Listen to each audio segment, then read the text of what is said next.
வந்தே மாதரம்.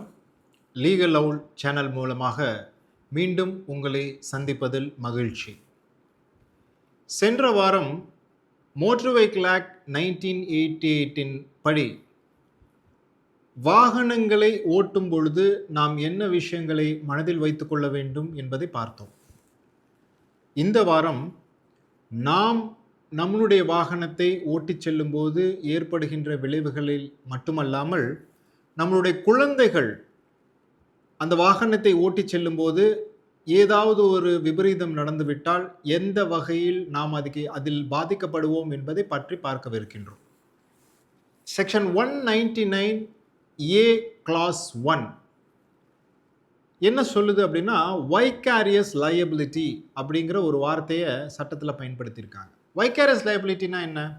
நான் முன்னாடி சொன்ன மாதிரி, நாம் செய்கின்ற செயல்களுக்கு இல்லாமல் மற்றவர்கள் செய்கின்ற செயல்களுக்கு நாம் உட்படும் பொழுது அல்லது நாம் தண்டனை பெறும்போது என்ன விளைவுகள் வரும் என்பதை இந்த செக்ஷனில் சொல்கிறாங்க. 18 வயது முடியாத நம்முடைய மகனோ மகளோ நம்முடைய வாகனத்தை எடுத்து சென்று ஓட்டி செல்லும் பொழுது ஏதாவது விபரீதம் ஏற்பட்டுவிட்டால் அதில் என்ன விளைவான தண்டனைகளை, என்ன மாதிரியான விளைவுகளை நாம் சந்திப்போம் என்பதை தான் இந்த செக்ஷன் 199A சப்கிளாஸ் 1 சொல்லுது. 199A சப்கிளாஸ் 2 என்ன சொல்கிறாங்க அப்படின்னு நம்ம பார்த்தோம் அப்படின்னா, நம்ம ஏற்கனவே நான் சொன்னதை மைண்டில் வச்சுக்கணும். மோட்டார் வெஹிக்கிள் ஆக்ட் 1988 நாம் ஒவ்வொரு இந்திய குடிமகனும் நிச்சயமாக தெரிந்து கொள்ள வேண்டிய விஷயங்களில் இதுவும் ஒன்று. செக்ஷன் 199A சப்கிளாஸ் 2 அந்த செக்ஷன் படி நம்மளுடைய குழந்தைகள் அல்லது மகன் அல்லது மகள் 18 வயது நிறைவு பெறாமல் வாகனத்தை ஓட்டிச் சென்று ஏதாவது விபரீதம் நடந்துவிட்டால் அந்த வாகனத்தின் உரிமையாளர், அதாவது அந்த குழந்தையினுடைய கார்டியன் அல்லது பெற்றோர் என்று அந்த வாகனத்தின் உரிமையாளர், இந்த 3 தரப்பில் வருபவர்களுக்கு 3 ஆண்டுகள் சிறை தண்டனையும் 25,000 ரூபாய் அபராதமும் விதிக்கக்கூடிய வாய்ப்புகள் அந்த செக்ஷனில் சொல்லியிருக்காங்க. ஸோ நீங்கள் என் பையன் ஓட்டினா எனக்கு தெரியாது, எனக்கு தெரியாமல் ஓட்டி எடுத்துகிட்டு போயிட்டான், என் பொண்ணு எனக்கு சொல்லாமல் எடுத்துகிட்டு போயிட்டா அப்படின்லாம் நீங்கள் உங்களை தற்காத்து கொள்ள முடியாது. தயவுசெய்து உங்களுடைய மகனோ மகளோ 18 வயது நிறைவு பெறாமல் வாகனத்தை ஓட்டி செல்வதற்கு அனுமதிக்காதீர்கள். சார் எனக்கு மட்டும்தான் இப்போ பிரச்சனை வருமா, அவங்களுக்கு எதுவும் வராதா அப்படின்னா அதுதான் கிடையாது. இப்போது செக்ஷன் 199A கிளாஸ் 4 என்ன சொல்லுது அப்படின்னா, இந்த வாகனம் விபத்திற்கோ அல்லது ஏதாவது விபரீதத்திற்கு உட்படுத்தப்பட்டால் அந்த வாகனத்தின் RC 12 மாதங்களுக்கு சஸ்பெண்ட் செய்யப்படும். சஸ்பென்ஷன்லாம் என்ன நடக்க முடியும்? அந்த 18 மாதங்களில் நீங்கள் உங்கள் வாகனத்தை எந்த விதத்திற்கும் பயன்படுத்த முடியாது என்பது மட்டுமல்லாமல் அந்த வாகனத்தை நீங்கள் விற்பனை கூட செய்ய முடியாது என்பதை நீங்கள் கவனத்தில் கொள்ள வேண்டும். உங்களுடைய 18 வயது நிறைவு பெறாத மகன் அல்லது மகள் ஒரு வாகனத்தை எடுத்து சென்று ஏதாவது விபரீதம் நடந்துவிட்டால் அந்த வாகனமும் தண்டனைக்கு உட்படுத்தப்படும் என்பதை நீங்கள் மனதில் வைத்துக் கொள்ள வேண்டும். செக்ஷன் 199A கிளாஸ் 5 இப்போ அதில் என்ன சொல்கிறாங்க?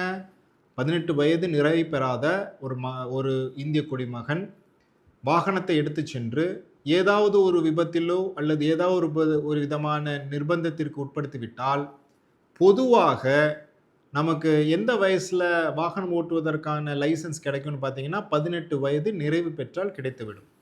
ஆனால் நீங்கள் 18 வயது நிறைவு பெறுவதற்கு முன்பாக ஏதாவது ஒரு வாகனத்தை எடுத்து சென்று அதன் மூலமாக ஏதாவது ஒரு விபரீதம் நடந்துவிட்டால் உங்கள் மகன் அல்லது மகள் தன்னுடைய 25 வயது நிறைவு பெறும் வரை அதற்கான லைசன்ஸை பெற இயலாது என்பதை நீங்கள் மனதில் வைத்துக் கொள்ள வேண்டும்.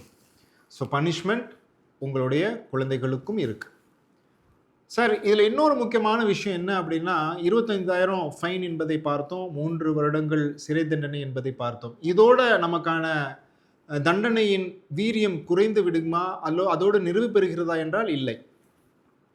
பொதுவாக உங்கள் வாகனத்திற்கு இன்சூரன்ஸ் வச்சுருப்போம், நம்ம எல்லாருமே அதை வச்சுருப்போம், கண்டிப்பாக வைத்திருக்க வேண்டும். அப்படி இன்சூரன்ஸ் இருக்கும் பொழுது உங்களுடைய 18 வயது நிறைவு பெறாத மகனோ அல்லது மகளோ வாகனத்தை ஓட்டிச் சென்று அதன் விளைவாக ஏதாவது ஒரு விபரீதம் நடந்திருந்தால் பாதிக்கப்பட்ட நபருக்கு உங்களுடைய இன்சூரன்ஸ் கம்பெனி அந்த நிவாரணத் தொகையை வழங்கும் என்பதில் மாற்று கிடையாது. சார் அதனால நான் சேஃப் தானே அப்படின்னா அப்படிதான் இல்லை. உங்களுடைய வாகனத்தின் இன்சூரன்ஸ் கிளைமை அந்த இன்சூரன்ஸ் கம்பெனி பாதிக்கப்பட்ட நபருக்கு கொடுக்கும். ஆனால் 18 வயது நிறைவு பெறாத உங்கள் மகன் அல்லது மகள் ஓட்டி சென்று அந்த விளைவு ஏற்பட்டிருந்தால் அந்த இன்சூரன்ஸ் கம்பெனி கொடுத்த பணத்தை அந்த வாகனத்தின் உரிமையாளர் அல்லது அந்த வயது நிறைவு பெறாத அந்த மகன் அல்லது மகளினுடைய பெற்றோரிடம் கொடுத்த அந்த இன்சூரன்ஸ் கிளைமை ரீக்ளைம் பண்ணிக்க முடியும். ஆக பெற்றோர்களாக நீங்கள் அந்த இன்சூரன்ஸ் கிளைம் எவ்வளவு பெரிய தொகையாக இருந்தாலும் அதையும் நீங்கள் திருப்பி செலுத்த வேண்டிய கட்டாயத்திற்கு அல்லது நிர்பந்தத்திற்கு உட்படுவீர்கள் என்பதை மனதில் வைத்துக் கொள்ளுங்கள். இதோட இந்த பிரச்சனைகள்லாம் முற்றுப்புள்ளி வருதா, இவ்வளவுதானா அப்படின்னா இல்லை, இன்னும் நிறைய விஷயங்கள் இருக்கிறது. இதையெல்லாம் வருகின்ற காலங்களில் ஒன்றின் பின் ஒன்றாக நாம் பார்ப்போம். நம்முடைய கடமைகளை முழுமையாக தெரிந்து கொள்வோம்.